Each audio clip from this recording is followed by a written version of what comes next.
I'm here with Kevin Fisher from the Art Discovery International, and we're here to discuss Mount Sinai.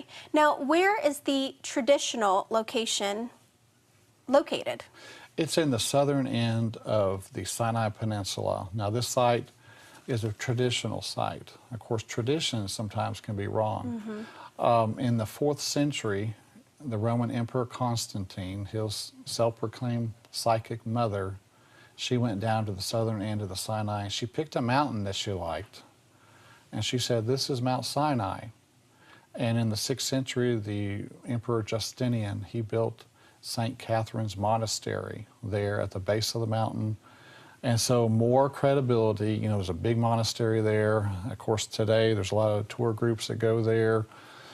But the problem with that site is there's no real evidence there. It's amazing that one person has so much power to determine what is truth and what's not. Tradition gets started, that's right. So if you look at the real site that the late Ron Wyatt found over in Saudi Arabia, now we're told in Galatians 4 that Mount Sinai in Arabia, Mount Sinai in Arabia, that's new, you know what?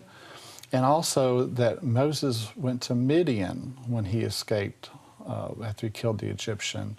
And and he had the incident with the burning bush in Midian. And God said, "Bring my people back to this mountain." So Midian is the location for the real Mount Sinai. And Midian, in all ancient maps, is over in Saudi Arabia. Now, Herschel Shanks, editor of the Biblical Archaeology Review, he stated in Newsweek magazine that Jebel el-Lawz in Saudi Arabia is the most likely site for Mount Sinai. The problem is the country is closed off. You cannot get a tourist visa and go over there and take a look. So the area has been basically off limits. There's fences around the mountain. And there's signs put up there saying this is an archaeological area, stay out. But the evidence there is really incredible at the mountain. Well, you clearly just said that there's signs all around that area that say that it's an archaeological site. So obviously, they know that something's there. Yes. Now, do the Muslims in that region, the Arabs, do they believe it's Mount Sinai? They do. The locals there, they do point to this mountain as the real Mount Sinai. So when Ron Wyatt first went out there in 1984, he actually walked across the border from Jordan. They walked through the desert. And anyway, they made it to this mountain that he suspected was the real place. And the local Bedouins there said, "Jebel Musa Henna, or the Mountain of Moses, is here." And so you've got a local tradition. The top of the mountain is burned black from God's presence. It was a fire and a smoke, we were told. And of course, God spoke the 10 Commandments from atop that mountain and wrote them also. So it's a really incredible place. Out in the encampment area are these large boulders stacked up where the golden calf was placed on top of them.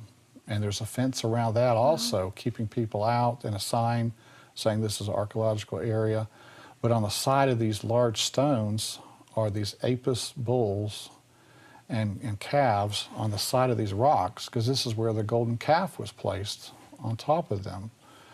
So really fascinating. At the base of the mountain are the remains of columns. We're told that there were 12 columns at Mount Sinai, and you can see these round columns of a whiter material there at the base of the mountain. And you can also see remains of a large L-shaped altar at the base of the mountain. So this would have been relatively near the sanctuary. Of course, the sanctuary was off limits from the camp.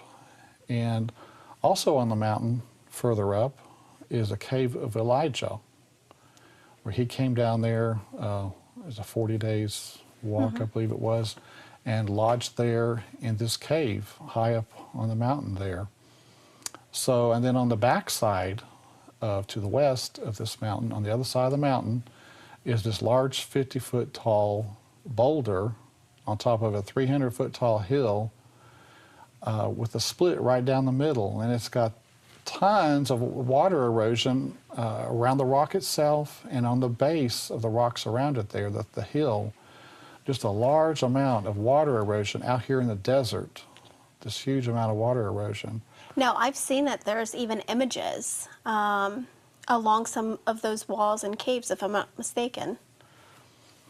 Yes, there are images on the rocks there at Mount Sinai of, again, the bulls and calves and so forth, camels, people, also images of sandals there in the area. But very interesting. And there at the Split Rock, they've also found a altar which was built by Moses, and Jehovah Nissi, I believe was the name of it. And so also remains of dwellings there, circular rocks, perhaps they were put around the base of the tents, you know, these rocks. So pretty interesting site, but it's also an off-limit site. It's part of a military area, and people that have gone out there, they've been threatened with weapons and so forth. So again, it's hard to get out there. You can't get a tourist visa, and a few people have made it, and it's very interesting. Well, hopefully you have the opportunity to go soon. I know that you have a few trips planned, but it's amazing. I saw an image that you brought with you that connected the dots from the Red Sea crossing to Mount Sinai, and where the supposed sites were. And the distance in itself, it just proves that it's true, that it's real, that, you know, this is where the distance that the Israelites had to travel. Yes. Right. They did have to travel a long ways to get to the spot. They were traveling as fast as they could, you know, approximately 16 hours a day, and that led them to the Red Sea crossing in the Gulf of Aqaba. And across the water from that is the real Mount Sinai in Midian. So it had to be a distant location. It wasn't just across the Gulf of Suez, right there in the Sinai Peninsula. This was a distant location, and it was a foreign land for Moses when he fled there from Egypt. So it wasn't right next door there in the Sinai Peninsula. It was over in Saudi Arabia, just as the Bible says. Now, do you believe that Saudi Arabia will give us the opportunity to research this location anytime in the future? They have been trying to keep it quiet. Some groups have made it out there, and they've confiscated their photos. I believe they're afraid somewhat of Israel trying to take that land, because it would be so important to Israel. Yeah. And so that's one of the reasons why they've tried to keep it so quiet up to this point. Well, thank you so much for sharing that information with us. We love learning. We love the opportunity that we have to sit with you and actually learn more about these locations. It's just beautiful when our faith comes together and when we see evidence of the Bible truly happening before us. So thank you, and hopefully we have you again for another Q&A segment. Thank you. For more than 20 years, Ron Wyatt spent his life and his life savings on researching and finding the real Mount Sinai, Sodom and Gomorrah, Noah's Ark, and the Ark of the Covenant. Discover the amazing truth of Ron Wyatt's discoveries in a special series on Shabbat Night Live, AD, Archaeology Discovered. Special guest Kevin Fisher walks you through every discovery in detail, including his personal verification that the sites Ron Wyatt found are real. You can see the four major discoveries: the Noah's Ark, Red Sea crossing, Mount Sinai, Sodom and Gomorrah. Those are visible things. And welcome back to Shabbat Night Live. We are continuing with our guests. We have a ton of great things to talk about with Kevin Fisher. Kevin, you are the president of Ark Discovery International. Your website is arkdiscovery.com. Obviously, we're going to talk about Ark things coming up, Ark of the Covenant, Noah's Ark, and we've talked about Sodom and Gomorrah in our last episode. Today, we're going to be talking mainly about, in this section, the Red Sea crossing. Something that's close to Michael's heart. We've got a photo of it behind us, and you have a video you'd like to share with us. And you're going to tell us what's going on there. Yes. Before we start the video, we have a map here of the Sinai Peninsula. Okay. Where the children of Israel, they left Egypt proper, which will be over in the Cairo area, for instance, and they traveled east across the Sinai, and then they were told to turn south, which they brought them down through the Wadi Watur, through the mountains, and then the Wadi Watur emptied out onto this large beach that we see on the east side of the Sinai Peninsula, on the western edge of the Gulf of Aqaba. And that is Nueva. That's Nueva, and that's where we're headed to. That's the Red Sea crossing site. So in our video here, we're going to go down to Nuweiba from 2 different directions. We'll first start out here in Cairo, and then from there, we'll head over to Nuweiba, and then in the second part of the video, we'll be heading down from Eilat, Israel, down to Nuweiba. So here, we're starting out in Cairo, and we're driving through the city here. You can see it's quite large. You see the minarets and so forth in the background. So you're literally going to take us to Sinai in your car? Yes. All right, this is great. This is the route. We're going to actually travel almost the route that the children of Israel took, crossing the Sinai and going over to the Red Sea crossing. Here in the background, you can see a large ancient castle there in Cairo. Of course, they have a lot of history compared to the United States. Yes, hundreds and hundreds of, yeah. if not thousands, obviously Yes. thousands of years there. And so there's a mosque that we're driving by. Our taxi's taking us to our hotel at this point. But again, more of this large ancient castle there. And so the next morning from atop our hotel, we're looking down on the streets there in Cairo, and you can see the old world and the new world together. We see this donkey cart next to the traffic zooming by. And much like what you see in Jerusalem with the old and, yes. old and new city. Yes, Yeah. right. So the poor and then the rich, you know, also. So from here, we're going to be taking a look across the city. From this vantage point, you can look across the city here. And atop these type of condos they have there, apartments, a lot of the locals would bring animals on top of the rooftop. Why do they Such do as that? chickens and goats. Okay. So on top of these apartments, you can look down and see goats and chickens, and you can hear them. Here you are in a city, and you can hear, you know, chickens and goats. And here you can see a goat here on top of the building. Pasture on the rooftop. Yes, Okay. and so, you know, they from trash, a lot of these goats, they feed them trash. So from Okay. trash, they end up with milk and meat, you know, if they slaughter the animal. Lovely. But yeah, Trash milk. exactly, right. And so from here, we're going to look south, and in the distance, as we zoom in, we can see the pyramids at Giza, the Great Pyramid, and so forth. Right here next to the city, it's quite amazing that you could see the pyramids right next to the city from a That is distance. quite a sight. Yeah. So a lot of history here going back. And so we're headed south. We can see the bent pyramid in the distance. We got our taxi taking us down to the step pyramid, and there it is. This is the pyramid that Joseph built, Wyatt thought.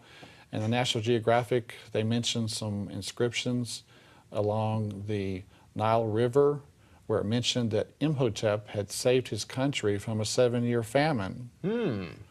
So does that Interesting. sound kind of like Joseph? That is a little familiar, isn't it? Yes. So Imhotep built this pyramid. It's considered the first and oldest pyramid in Egypt. Wow. He built it for his king Zoser. But at this complex are some underground vertical silos which held grain. You know, during the 7 years of plenty, they had to store the grain someplace. So a great place to store it would be underground where it's cooler. You know, the grain would last longer. And so at this complex here are a series of underground vertical silos. Now they had to bring the grain up, and so there's one exit point for these silos. And this is the exit point where they would go down and get the first grain out. The first grain that went in came out first. First in, first out. And so they went down these steps and carried the grain up in, you know, bags of grain. So Joseph was able to save his country So it's the from ancient, famine. ancient best before date system. Yes, exactly. So this made, you know, Egypt very rich, the sale of the grain. So in our graphic again here, the map, we're going to go across the Sinai, and we're going to turn south and go through the mountains to the Red Sea crossing site. That's our destination. But you know, Solomon's seaport was on the northern tip of the Gulf of Aqaba at Eilat, according to 1 Kings 9:26, and it termed this body of water as Yam Suf, or the Red Sea. That is the body of water we're heading over to, the Gulf of Aqaba. And as we're heading east out of Cairo, we're taking our taxi, and we encounter the Suez Canal that we've all heard of. And along the way here, we have to go underneath the Suez Canal. There's a tunnel going underneath the Suez. It's over a mile in length. That's one way of going through the waters on dry ground, yes, I suppose. Yes. So our driver's taking us through the tunnel here, and we've got an abbreviated video segment of it as we enter. And it's a quite nice, but it is a small, 2-lane tunnel. But then we come out the other side after driving over a mile, and we have just left Africa, and we're now in Asia. And we're going to go across the Sinai Peninsula, similar to the route that the children of Israel took. And albeit not on asphalt. Yes, yeah. Right. Along the way, we saw this truck in front of us that said, "I love Jesus." Of course, we're in a Muslim country, but we thought that was interesting. That's very gutsy in a Muslim country. Right. And so we went through some checkpoints on the way, going through. Were you ever questioned about your video along the way by those in the checkpoints? Well, usually our driver would tell us to put the cameras down. Probably a wise choice. Yeah, right. We don't want to be hauled off to jail. No. So along the way, you see all the flat terrain. This would enable them to travel more quickly across the Sinai. They want to get out of Dodge as fast as possible. Mm-hmm. And 3 million people in tow, if not more. Yes. Mm-hmm. So again, we're taking video, different segments along the way. Again, you see the flat terrain as we're heading further east. And again, this may be an area where we kind of headed south. And again, you see a really flat area where the children of Israel would have journeyed through here. They would have never suspected that they would be entangled in the desert, as the word says, encountering a Wadi Watir after seeing this. Yes, I'm sure a lot of the men that knew the area, when they turned south, they became concerned, where is Moses taking us? Right. But well, as Michael Rood points out in his video, Nueva, in the beach, you're pretty much cornered. You've got wilderness to one direction and armies to the other. Yes, right. And so in this area, we're getting closer to the Wadi Watur that goes through the mountains. Again, the flat, nice terrain. And here's the beginning of the Wadi Watur. It's a wider area, but you see the mountains on the right and the left. And plenty of room through here. It's a nice, generous, wide area. You almost wonder if they thought, great, we're going to be hidden in here, and that's going to be a good thing. Yes. But was not the case. They found out later, it came to a stop. So here's the wadi we're going to travel through to get to the large beach there. And this is where it will exit later.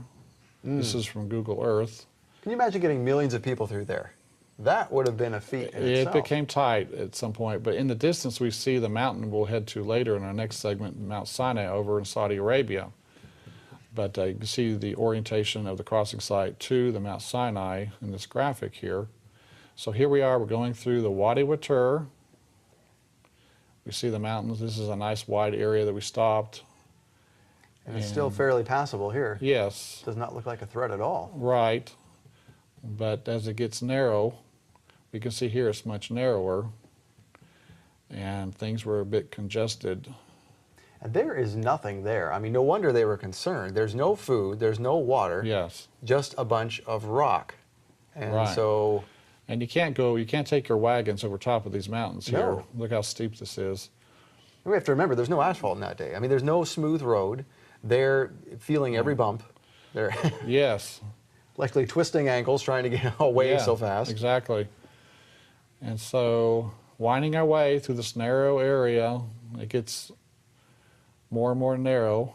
Here we make a turn through a narrow spot. And I think we may pan up at some point, and you can see how steep these large mountains are.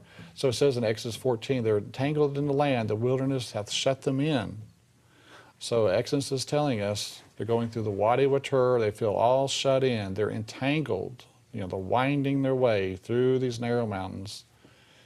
And for those who argue a different crossing point, that verse would not make sense. Right. Where are they going to be Right. literally entangled? Yes, and you can see how steep it is. Very steep there. We shot up there. And again, very narrow. You're not going to go over top of these mountains. But Josephus said, for there was on each side a ridge of mountains that terminated at the sea, which were impassable by reason of their roughness and obstructed their flight. So again, he is agreeing with what the Bible is saying about the mountains. And even with more detail that would further prove. That it's terminating at the sea. And here we're getting closer to the exit point, closer to the beach where they'll come to a stop. In the distance are the end of the mountains. And this is the end of the Wadi Watur. You can see here where it's washed out recently. Now, had you wondered as you were approaching this, where did that fire come down and separate the Egyptians from the We will Israelites? see evidence of it. Really? Yes, we Okay. will show that to you. So here we're getting closer to the exit point of the Wadi. In the distance is the beach, and past that we can see in the distance now the water of the Gulf of Aqaba. Now, there's something on that beach modern, is there not? There's some kind of, there's some buildings there. There is, and we'll see that, yes. So there's the Wadi we traveled through. We're now at the beach at Nuweiba.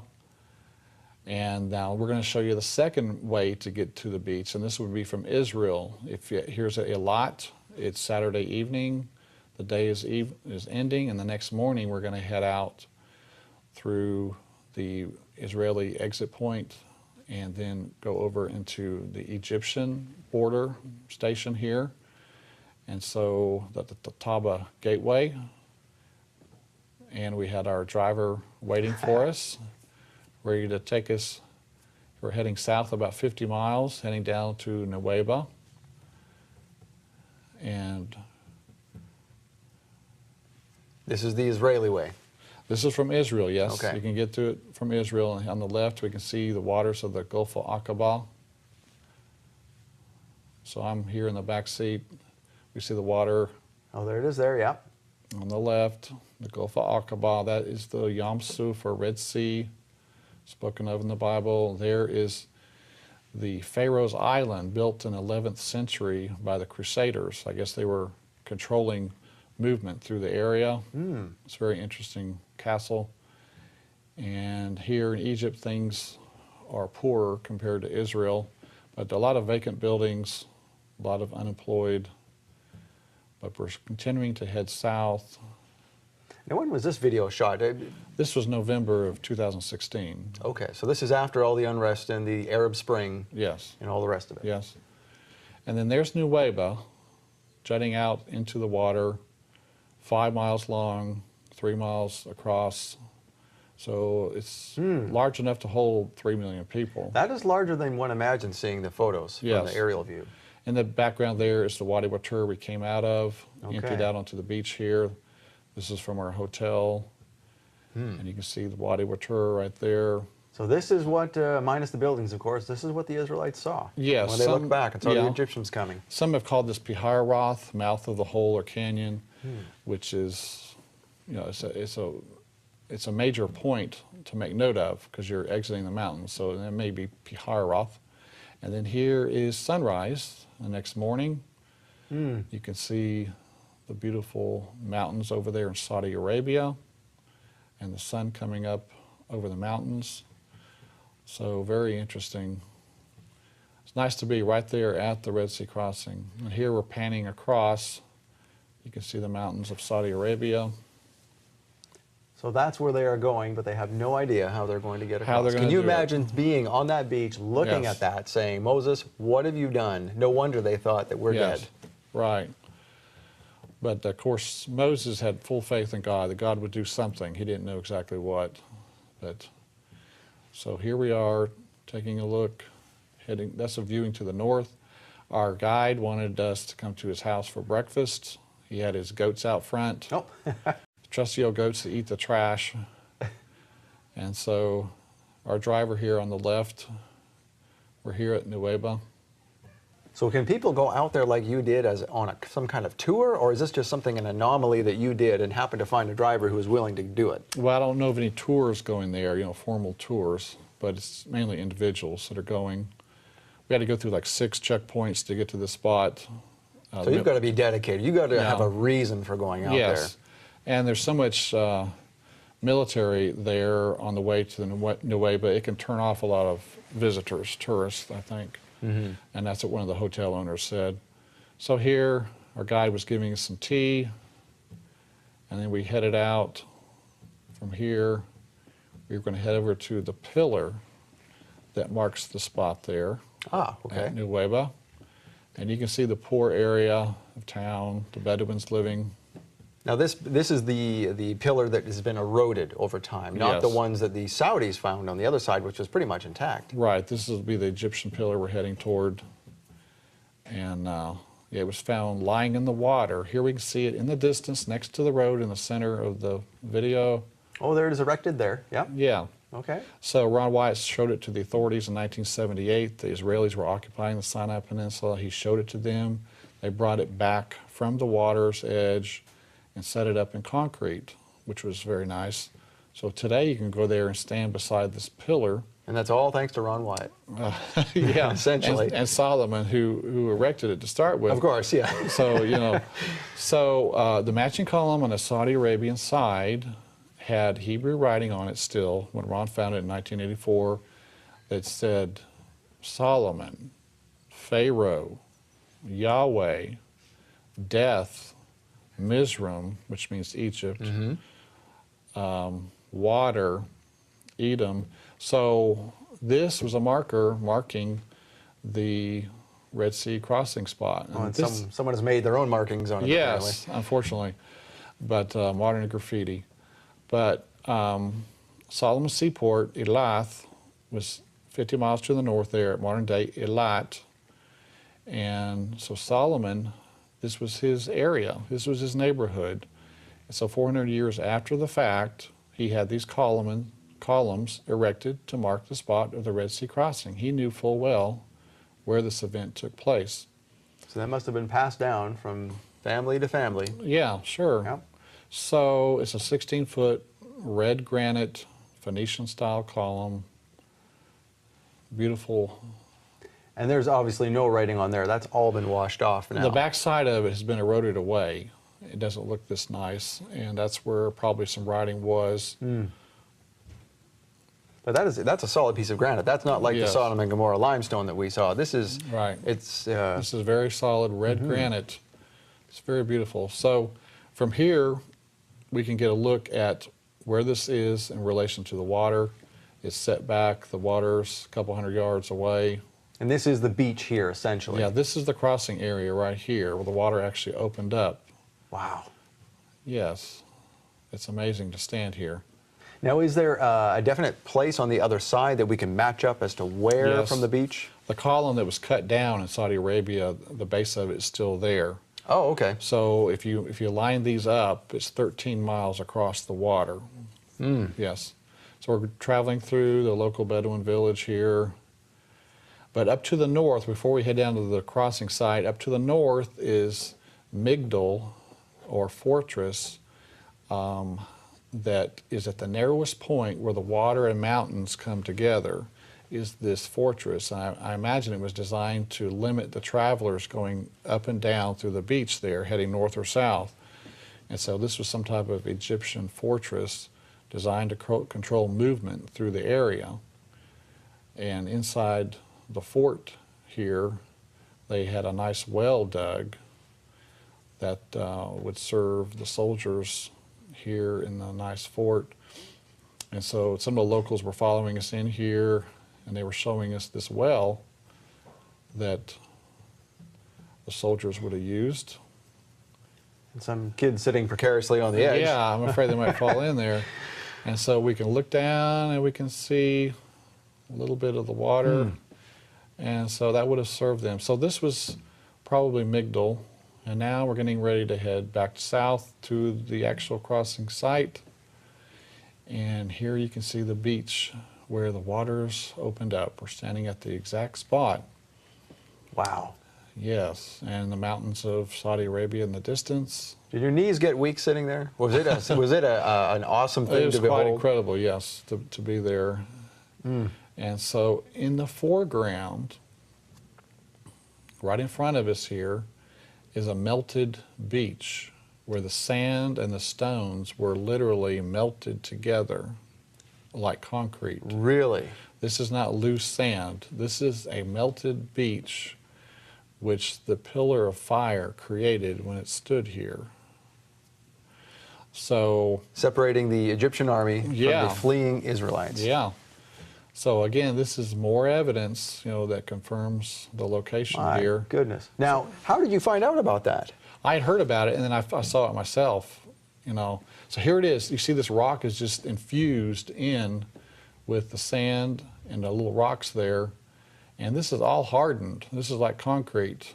That is amazing. Jason here is stepping on it. It's very solid. This is a different area. How did the locals explain this?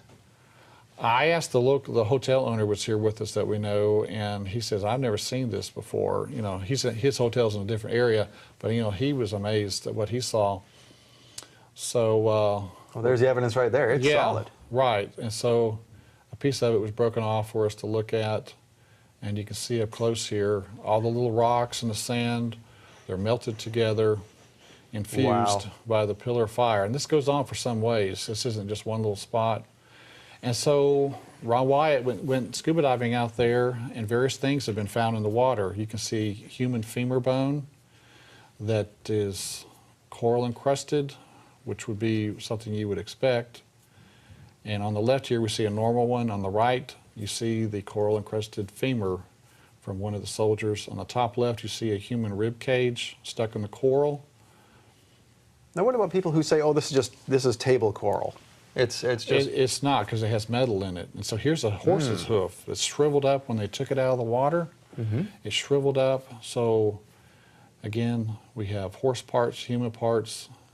What are we seeing here? What is this coral? And so this is coral standing on an axle, and it has a raised center hub with spokes going outwards. Here's another round chariot with a raised center hub and then spokes going out, and it's got a round shape to it.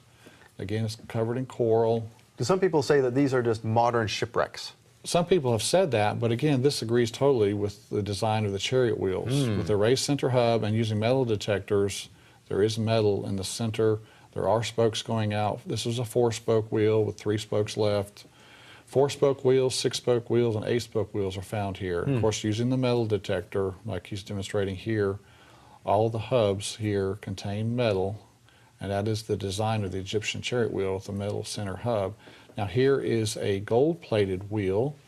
There were 600 choice chariots used in the Exodus, we're told, so you would expect to find 1,200 chariot wheels here with gold, and this one is special. It's gold-plated, and 2 or 3 of these were found by Mr. Wyatt.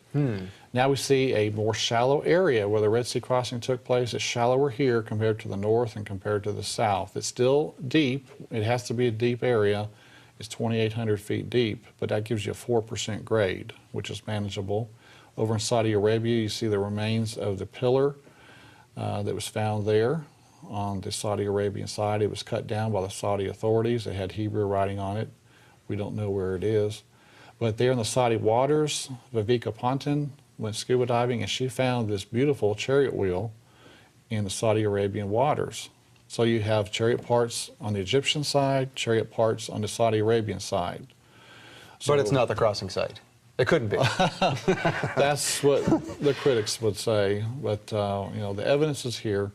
It's real. So we rented a boat and went out with a Rove, a remote operated vehicle. It had a 100-foot tether, and so we were going to do some little inspecting ourselves. This is a submarine camera. Yes, for a few hours, and we didn't have days and weeks to do this. We had a few hours. We rented a nice boat here to take off. We headed down toward the south end of the beach. We're headed toward that area, and you can see the waters extending over to Saudi Arabia in the distance.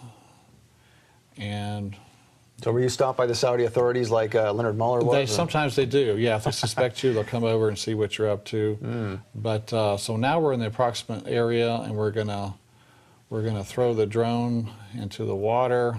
So you closest to which land is that? We're close to Egypt. Close here, to Egypt. Saudi, Right. Sinai Peninsula. So we're getting it ready for another launching here. So here's the camera. It's got 3 propellers, and it's giving us a live feed back up into the boat. And so that day we were able to see something that looked round, but we couldn't confirm that it was a chariot wheel. So here we're launching it, and then here's an instant replay on board the Rove. The Rove's videoing this, and so we're down in the water. So where you are is not that deep where you are right here. Right, close to the it's land. not that deep, yes. And so you can see some coral parts here. But again, coral doesn't grow on sand. There That's has true. to be It has something for it to attach grow to on. something, yes. Mhm. So obviously there has to be something down there. Yes. But this area is very remote. I wouldn't imagine that it's, pieces from from modern humans, because why would they be there? There's nothing there. Yes. So some of these objects here may be from the, the Pharaoh's armory. We can't tell for sure. This is fascinating. So we have the video from the Red Sea crossing. Thank you for showing us your trip down there. After the break, we are going to come back and talk about Mount Sinai, what's on the other side of the Red Sea crossing, so we look forward to that. Now, we're with Kevin Fisher from Ark Discovery International, and we meant to get into something before the break, and that was Kadesh Barnea. We're going to talk a little bit about that and then get into Mount Sinai. But tell us about Kadesh Barnea. This is the second location where Moses struck the rock. Okay, hold on. Wait a minute. Yes. Second right. location. Yes. What's that about? Well, the first location was at Mount Sinai. Okay. He was told to strike the rock, which he did. It split, the water came out. Well, they moved over to the Kadesh Barnea area, and he was told to speak to the rock. But instead, out of basically anger, he struck the rock, and the water came out. And so there's an area about 30 miles southwest of the Dead Sea that Mr. Wyatt found that he believes is the Kadesh Barnea site, where you can see a large amount of water erosion coming down the base of the mountain right there. So to get to the site, you have to drive out in the desert there, drive down some rocky roads. And in this first image here, we're getting out of our rental vehicle, or Avis. I'm sorry, Avis. But going down these little rough roads, and we finally got to a stop. We couldn't go any further. And so you walk about 2 miles through the desert to get to this mountainous area. Okay. In the distance is the area we'll be taking a look at, but you can see it's rather flat out here. This would have been kind of the area where the children of Israel would have camped. Plenty of level area here. And then this is a site where the water erosion is. You can see someone standing here. To the right of this individual is the site we'll be taking a look at where there's the most water erosion. But this is the site where Moses struck the rock. Now, in the next slide here, we can see a large amount of erosion coming down the mountain. It's eroded away. Okay. This rock, I mean, these are large cutouts in the rock caused by a lot of water. This isn't a trickle of water, but a real gully washer coming down here constantly, eroding away the rock into channels. There's actually large channels here as deep as 6 feet going down. And in the distance here in the left, where the individuals next to the stone, that is a baffle rock stone, they call it, where it was approximately 6 feet deep there, the channel that was being cut out, and the children of Israel stuck this rock down in the channel to force the water out, to spread out the water, basically. Okay. Like a dam, essentially. Yeah. Okay. So here you can see the eroded areas. Still some pools there? Yeah, these are deep. Apparently there had been a light recent rain here in this particular case when we were there. And again, you can see more of the eroded areas of the rock, more evidence of a large amount of water creating these deep channels coming down. And here we're looking down the side of the rock here, more of the deep channels. So is this recognized by anyone as being this site? It's not officially recognized. Again, this is one of the discoveries that's not recognized by the majority. And the next slide here, we see the deep channel, about 6 feet deep, where the baffle rock was placed in here, strategically placed. It's a wedge-shaped rock, forced straight down in there. And then here's the back side of it. You can see again. Oh, that is a massive stone when you see it from that angle. It's very large, and it's wedged vertically in there, like it was placed by the human hand in some way or another. Yeah. So, and just above this, we'll take a look to the right of this, but again, you can see the baffle rock, and then where the water would have run downhill out into the encampment to give refreshing water to the children of Israel. Now, have there been any artifacts found out there, like some pottery and things? Well, Ron Wyatt did find some pottery, grinding millstone out there. So artifacts have been found in the encampment area. So regardless of what you want to believe, people did live there at some point. Yes, there's evidence, yes. And using Ron's subsurface interface radar and gold detecting equipment, he did find an area where he was getting a reading for gold, where some of the people could have been buried in that encampment area. Oh, so this so they wore their gold, and so this is a cemetery. After they were buried, they wore their gold to their death. So some were buried with their gold. So again, this is a distant view. We can see way out in the valley there, and just above this site, above where the baffle rock is, we can see an area in this spot. This is probably 40 feet from the baffle rock. And this area here, this appears to have been the area of the source of the water that was coming out. And here you can see the exact hole. It appears that water was shooting out of this hole and running downhill. And you can see the water here, the rocks here have been worn smooth. But so that's the Kadesh Barnea that Ron Wyatt believes is the real site of the event where Moses sinned. The second striking of the rock. The second, yes. A different location. Yes. Interesting. All right. All right, well, we're going to get into Mount Sinai now. We have another interesting presentation here, Kevin, so tell us about Mount Sinai. So this is a photo taken in Saudi Arabia looking back across over to Egypt. This would be a sunset photo. You can see the nice palm trees here in the foreground. But some people are probably asking, why are you over in Saudi Arabia?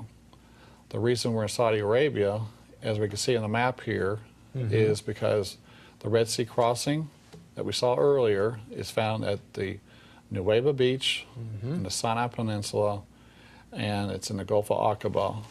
And Midian is where Mount Sinai should be. Midian is in Saudi Arabia, near the mountain here, Mount Sinai. All maps that are historically accurate will show Midian over here in this area of Saudi Arabia. Midian is where Moses fled to escape the punishment of killing the Egyptian. And 40 years later, he was at the mountain of God. And because you will worship me on this mountain. Yes, he was to bring the children of Israel back to this mountain, the fire incident with the burning bush. So he was in Midian at that point, and he was to bring the people back to that location. So we want to be looking in Saudi Arabia. So, you know what I find interesting too is even though, you know, Ron Wyatt and Michael Rood and others say it's here, they're not the only ones. You have on your website some other quotes from some very knowledgeable and notable people. Yes. For example, Dr. Roy Knutson, he's a professor of biblical archaeology, says, the visible evidence is quite overwhelming that the location of the true Mount Sinai has been discovered in Saudi Arabia. Yes. Herschel Shanks, you mentioned Herschel Shanks to me when we were talking before the program. He says Jabal al-Laz is most likely the site for Mount Sinai. And then Dr. Dean McKenzie, who is a professor emeritus at the University of Oregon, says the evidence points to northwest Saudi Arabia as the location of the actual Mount Sinai. Yeah, so there are, quote, authorities out there that are agreeing, yes, this is the correct mountain. And this is the place where Ron, he crossed the border in 1984 on foot from Jordan into Saudi Arabia, he and his sons, and they walked through the desert. It was a very strenuous hike for them, and that's when he was taken prisoner, supposedly, you know, being accused of being an Israeli spy. But Ron Wyatt found this mountain there, and he asked the locals, and the locals said, Jebel Musa Hena, or the Mountain of Moses is here. And so you've got a local tradition out there that, yes, this is the Mountain of Moses, and of course they do respect Moses, the Muslims do. Now there's two names there, Jabal al-Lawz and Jabal Musa? Yeah, Jabal Musa Henna. They call it the Henna. Mountain of Moses. Okay. Yeah, is what they call it. And we're talking about the same place? Yes, same mountain. place, same Okay. as Jabal al-Lawz, yes.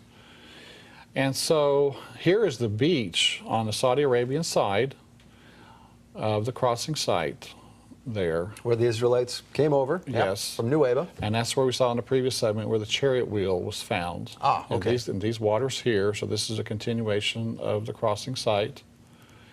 And so from the beach area, you can also see where the column was cut down. The column that had the writing on it, death, Mizraim, Pharaoh, Yahweh, Solomon, water. So this was a column marking the spot for the Red Sea crossing. The authorities cut it down and took it someplace. We don't know where it is. And what's interesting, there's two columns, and people might say, oh, well, that's just each culture had their own traditions of raising columns for this and that. But these are matching columns. They're the same granite. Yes, they're from opposite sides of the crossing site, strategically placed, and then you have the chariot parts in these same waters. So they were placed there on purpose, for a reason. Pillars were used, in ancient times to mark places or events. And so, we can trust these columns in this particular case. Solomon's Seaport was just to the north. He knew of this area, what was going on here. So in our next slide here, we can see Tim Mahoney in the foreground, and in the background, you can see the split rock, the first split rock. Yes, okay. So we went for the second one, back to the first one here.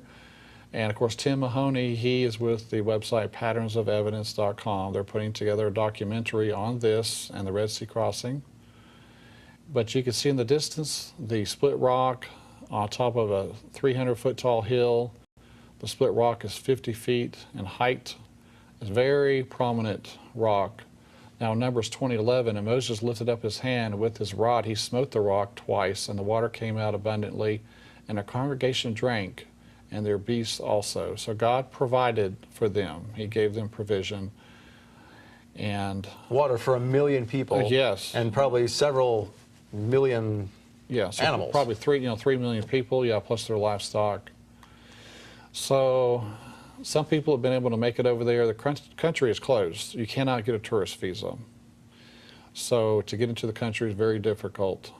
And then getting out to the site, you have to have permits usually just to get to that area. But here you can see the split rock where you can see a large amount of water erosion. A large amount of water erosion coming down from the rock. In the foreground here, you can see channels being cut into the rock. The water has eroded the rock to a smooth surface here. And this is the rock that in modern Western times that Jim and Penny Caldwell, I mean, the Bedouin have always known this is here, but this is where Jim and Penny Caldwell discovered this one. Yes. After Ron discovered the mountain, Jim and Penny went out there and they also found this rock.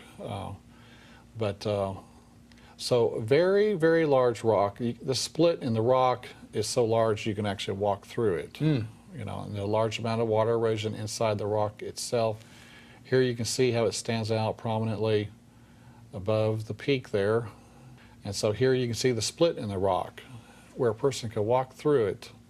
When God split it, it sure split, and then the water erosion coming up out of there, spewing up, it created more space probably in the rock, eroding it away.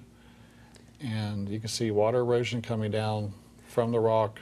Yeah, and even if you saw this and you were a skeptic and said, well, that rock has always been split, or it's a natural outcropping, and that erosion is wind erosion, well, you're not going to have wind erosion flowing down in a pattern similar to what water would create. Yes, this is definitely water erosion coming down. Again, this is a desert area, very little rainfall at all out here, and yet all this water erosion you can see on the rocks coming down from this giant split rock. So God did provide water for them lovingly, even though they were impatient and rebellious, kind of like us, I guess. Aren't we all? Yes. Yeah. So in our next slide, you can see Ross Patterson. He's standing next to the split there in the rock. Now, those who are not familiar with Ross Patterson, who is he in relation to all of He's this? a friend of mine in New Zealand who Okay. also promotes Ron Wyatt's work. Oh, very in his good. presentations, and he was able to make it out there. And so our next slide, we can see the altar Jehovah Nissi in the foreground. And in the background, we can see the split rock once again standing up, very prominent rock in the background. And So this is an altar of some this kind mentioned here. in the Bible, yes, this altar. So again, this is matching the biblical account once again. And there's also some circular rock formations. I don't know if they held the bottoms of the tents down or something, but you see some round rock formations where the children of Israel were encamped in this So area. that's similar to what we find in North America with the Cherokee Indians and such across the country, that in certain areas where they would camp, there's these circles where their tents were. Okay, yeah. At different times of the year, yeah. Sure, yeah. So over on the other side of the mountain is the front of Mount Sinai, and you can see in the distance the blackened peak of the mountain. Once again, the Bible says that the mountain was a smoke. It was on fire. And so the mountaintop here is blackened. When you walk up to the top of the mountain, several people have, you turn the stone over, the top of it's black, the bottom of it is brown. Really? So there's evidence that it was burned on top, and the natural color is on the bottom, and it's brown. Now that answers a question I was going to ask, and you've already answered it, because I have heard a secondary theory that this is just a different type of rock. It's a black rock that happens to have this line right at a certain point near the peak. Yeah, but that's not the case. Yeah, this is a burned mountaintop because underneath it, it is brown material. So it's actually a day hike to make it to the top of the mountain and to make it back down. Strenuous walk. But people have been up there and they've seen the blackened, burned. And that is the tallest mountain in the area. It is. The upper 2/3 of Saudi Arabia is the tallest of mountains, and that's another clue that ancient historians have said, that it was the tallest of mountains in Midian, and that's what it is. Here it is from Josephus. We were just looking at that now. So Josephus said that Mount Sinai was the highest of mountains in the city of Midian, which is just outside of Al-Bad. Yes, Al-Bad is 15 miles to the south. Okay. And Al-Bad is where Jethro is from. On some maps, you'll see the name Jethro next to Al-Bad. And the caves of Moses are there also at Al-Bad. And also Philo said that Mount Sinai was located east of the Sinai Peninsula and south of Palestine, which puts it again in this vicinity. Again, we're in the correct location.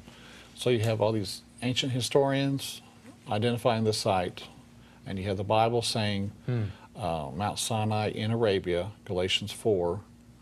So it's pretty incredible. It's been lost for so many millennia, and yet here it is coming out near the end of time for a demonstration of truth for mankind. So Exodus 19, and Mount Sinai was altogether on a smoke, because the Lord descended upon it in fire, and the smoke thereof ascended as the smoke of a furnace, and the whole mount quaked greatly. My friend Aaron Sin was out there around 2003 with Tim Mahoney, and again you can see the blackened peak in the background, and at the base of the mountain, we'll see a little bit later, is the remains of an altar. Once again, fitting the biblical account. You can see a guardhouse on the right edge of this photo. They put a fence around the front of the mountain, and a guardhouse and a sign telling people to stay away. This is an archaeological area. So the Saudi authorities are recognizing this as an archaeological site. They know. Yes. They know darn well what this is. Sure. And then another photo here from a distance further back from the mountain. You can see again the encampment area, and the left side of the photo in the distance, that's an area where Elijah's cave is. And here in the very center of the photo is Elijah's cave. It's in a shadow, but it's in the, kind of the very center of the photo here. Yeah. And he, Elijah, arose, he did eat and drink, and went in the strength of that meat 40 days and 40 nights unto Horeb, the mount of God, and he came thither into a cave and lodged there, 1 Kings 19. Now, how many people would catch on to that this is the same? Because we hear of Elijah's cave, but normally you wouldn't tie the two together. You wouldn't stop at Mount Horeb. Oh, yes, that's right. This is the same place. You know, it's funny that it's just all in the same area. Everything matches here, you know, the biblical account. And this is taken from inside the cave, and we're looking out into the valley below. This is quite a photograph here. Wow. Is it not? Well, actually, those are Bedouin buildings out in the far distance. But just in front of that, toward the mountain a little bit, is the fencing they put up, the Saudi authorities, to keep people out. There is, remains of an altar, remains of pillars at the base of the mountain. Here's another photo of the cave. It's not real deep, but nevertheless it is something to provide shelter from the rain and so forth. Now, Google Earth, you can look about 20 miles southwest of here, and you can see Elim. Elim was where there were 12 wells and 70 palm trees, we're told. And if you go there today, there's still 12 wells at this site. So this is no doubt Elim. Yes. So this is, again, confirmation we're in the right area. And it's on the right trail. It's on the way, is it not? Yes, it is. Right. And so we're back at Mount Sinai again, and Ross Patterson is pointing to a spot in the distance. This is where the golden calf incident took place. We're going to see that shortly. But this will give you an idea of how Moses is coming down the mountain, and he could have seen the dancing and the apostasy taking place. And of course, his anger became hot, righteous indignation against the apostasy of the people. In Exodus 32, and it came to pass as soon as he came nigh unto the camp, that he saw the calf and the dancing, and Moses' anger waxed hot, and he cast the tables out of his hands and brake them beneath the mount. So that's what he saw. And here we can see, this is an aerial view of the large rocks where the golden calf was placed on top of this. The Saudi authorities, they have placed a fence around this once again, and there's a sign saying this is an archaeological area, stay out. And the clue is that there are paintings on the side that are not indicative of that area, are they? That's right. You've been there, I guess. Right? I've seen photographs. Okay. Yeah. So here we are. This is a closer shot of it. And on the sides of this, as you say, there are inscriptions of the Apis bull and so forth on the side of this from Egypt. So they came from Egypt. They're accustomed to this, Egyptian bull designs and so forth. And here Ross is next to one of them. And that is not native to that area. Right, That's the key. The Saudi locals, do not draw this type of Egyptian drawing on the rocks, in their area. So this is something brought over from Egypt, these designs and so forth.